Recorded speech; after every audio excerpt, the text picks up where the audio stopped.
একটা রোগ যার নাম আপনারা অনেকেই শুনেছেন, অনেকে ভুগছেন এটা নিয়ে, সেটার নাম হলো কিলয়েড। কিলয়েড কথাটা এসছে টেন্টাকলস বা প্রজেকশনস এটা থেকে। কিলয়েড হলো একটা স্কার যেটা চামড়ার বিভিন্ন জায়গায় হয়, অপারেশনের পরে হয়, কোথাও ইনজুরির পরে হয়, বার্নের পরে হয় এবং তার চারিদিক থেকে উপবৃদ্ধি তৈরি হয়। এটাকে আমি একটু বুঝিয়ে বলতে পারি, তাহলে আপনাদের বুঝতে সুবিধা হবে।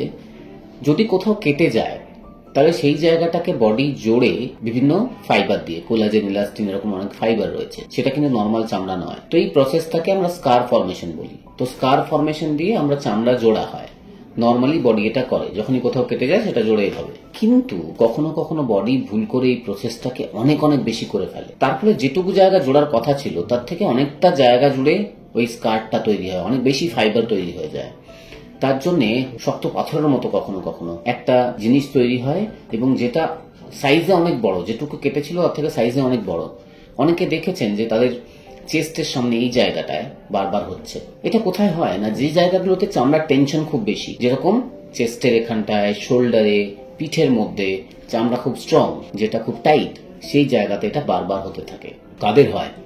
এটা তাদেরই হয় যাদের একটা জেনেটিক টেন্ডেন্সি ভেতরে আছে, যাদের ক্ষেত্রে খুব ওবেসিটি আছে, তাদের ক্ষেত্রে বেশি হয়। দেখা যায় তাদের ক্ষেত্রে ইভেন একটা সার্জারি হয়েছে, সাপোজ একটা জায়গায় সেলাই হয়েছে অ্যাক্সিডেন্টের পর, সেই জায়গাটাও খুব বড়ভাবে ফুলে একটা কিলয়েড তৈরি করেছে। কিলয়েড কখনো কখনো দেখতে খুব কদাকার হয় এবং পেইনফুল হয়ে যায়। অনেকের ক্ষেত্রে এটা ব্যথা, জ্বালা, যন্ত্রণা কমপ্লেন করেন। কিলয়েড তাদের ক্ষেত্রে বেশ কষ্টদায়ক। তো এই কিলয়েড আমরা আটকাবো কি করে? এটার প্রথম আটকানোর যে প্রসেস সেটা হলো যে কোনো ধরনের ট্রমা না হওয়া। সেটা খুব ডিফিকাল্ট, চোট পাওয়া হতে পারে, পুড়ে যাওয়া হতে পারে, সার্জারি হতে পারে, সেগুলো থেকে কিলয়েড হয়। তো কিলয়েড হয় তার কারণ হলো ইনজুরি। যে কোনো ধরনের ইনজুরি কিলয়েড তৈরি করতে পারে। তাহলে মাথায় রাখতে হবে একটা জিনিস, যে কিলয়েডের ট্রিটমেন্টে আমরা সার্জারি ব্যাপারটাকে খুব কম করি, একদম লাস্ট যখন কোনো কিছু কাজ করে না তখন। কিলয়েডের ক্ষেত্রে সার্জারি করা হয় না। তাহলে কিলয়েডের ট্রিটমেন্ট কি? কিলয়েডের ট্রিটমেন্ট হলো জায়গাটাকে silicone occlusive dressing, silicone sheet পাওয়া যায়, সেটা দিয়ে আটকে রাখতে পারি।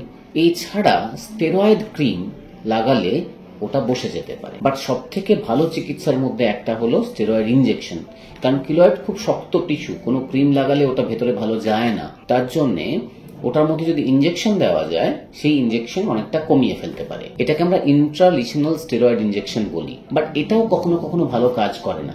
আমরা এর সঙ্গে অনেক আধুনিক চিকিৎসা কম্বাইন করে ট্রিটমেন্ট করি এখন, যেরকম হলো ফ্র্যাকশনাল CO2 লেজার। এই CO2 লেজারটা অনেক মাইক্রোস্কোপিক ড্রিল তৈরি করে কিলয়েড শক্ত টিস্যুটার মধ্যে, তারপরে ইনজেকশন দিলে অনেক ভালো কাজ করে। স্টেরয়েড ছাড়াও আরো অনেক ধরনের কিছু ওষুধ রয়েছে যেগুলো ইনজেকশন হিসেবে দেওয়া যায়, সেগুলো ওই কিলয়েডকে খুব ভালো ট্রিটমেন্ট করতে পারে।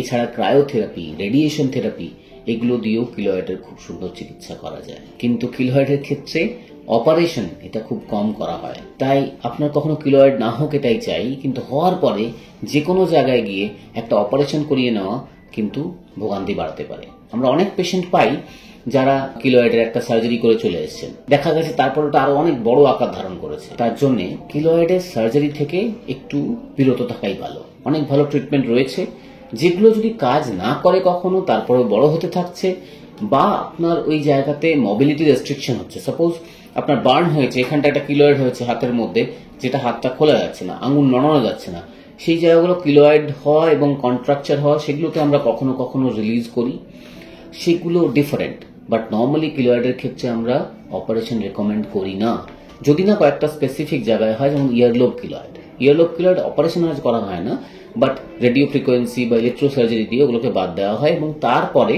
ওটার মধ্যে ইনজেকশনস, লেজার এগুলো দেওয়া হয় যাতে ওটা বারবার ফিরে না আসে। তো এরকম কিছু জায়গা ছাড়া কিলয়েডের আমরা অপারেশন সাধারণত করি না। কিলয়েডের ট্রিটমেন্ট খুব সুন্দরভাবে করা যায়। কিলয়েডটাকে ফেলে রাখবেন না। অনেকে কি করেন, কিলয়েড বড় হচ্ছে, উনিও হয়তো একটা অল্টারনেটিভ মেডিসিন করে যাচ্ছেন, কিছুই লাভ হচ্ছে না, তার ফলে ওখানে বারবার ইনফেকশন হচ্ছে, পুঁজ জমছে, ব্যথা হচ্ছে, ওনার মনের মধ্যে একটা ভীতি তৈরি হয়ে যায় ট্রিটমেন্ট সম্বন্ধে। এটা জায়গায় পৌঁছানো উচিত নয়। কিলয়েড যখন ছোট আছে তখনই তার ট্রিটমেন্ট করা উচিত। আর সব থেকে ইম্পর্টেন্ট হলো, যদি আপনার কিলয়েড একবার হয়েছে আর আপনি কোনো অপারেশন করতে যাচ্ছেন, তাহলে আপনার ডাক্তারবাবুকে আপনি আগের থেকে বলুন যে আমার কিলয়েডের টেন্ডেন্সি আছে। তাহলে উনি যখন অপারেশন করবেন চেষ্টা করবেন যাতে ইনফেকশন কম থাকে, এবং অপারেশনের ঠিক পরে পরেই কিলয়েডের কোনো ট্রিটমেন্ট শুরু করতে যাতে উনি পারেন, বা কোনো ডার্মাটোলজিস্টের সাহায্য নিতে পারেন, তার ব্যবস্থা উনি করতে পারবেন। তাই এগুলো মাথায় রাখা, কিলয়েডকে ট্রিটমেন্ট করা যায়। তাই কিলয়েড ফেলে রাখবেন না, কিলয়েডের চিকিৎসা শুরু করুন।